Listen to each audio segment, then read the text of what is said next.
C'est pas une redécouverte pour les agriculteurs, hein. Les agriculteurs, évidemment, la connaissent par cœur, mais c'est souvent un exemple que je donne. Il y a un personnage qui est complètement oublié dans nos sociétés, c'est le sol. Songez, vous savez, à ces cartes Michelin qu'on a tous dans nos voitures ou qu'on avait tous dans la boîte à gants de nos voitures. Les maisons sont en noir, les fleuves sont en bleu, la forêt est en vert et les sols sont en blanc, couleur du vide.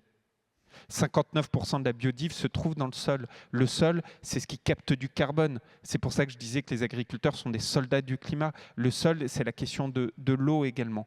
Et ce qui est fabuleux avec cette approche par le sol, c'est de montrer à tous les Français, typiquement sur la question de l'élevage, on sait à quel point c'est une question cruciale ici en Bretagne.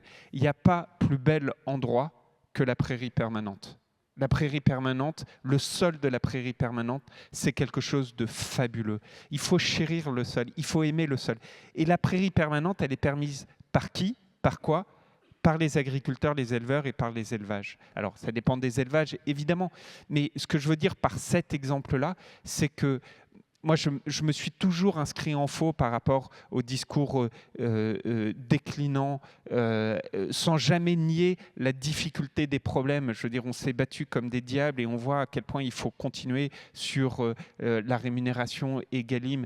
Mais il faut aussi entraîner, aller de l'avant, être dans la dynamique, promouvoir cette troisième révolution agricole, faire comprendre à tous les Français que la prairie permanente, c'est fabuleux, que les élevages, on en a besoin, que l'agriculture, c'est une partie de nos identités et former cette forme de consensus en disant le débat se meurt du simplisme, acceptons la complexité du vivant, c'est-à-dire du monde agricole, et accompagnons les politiques les premiers.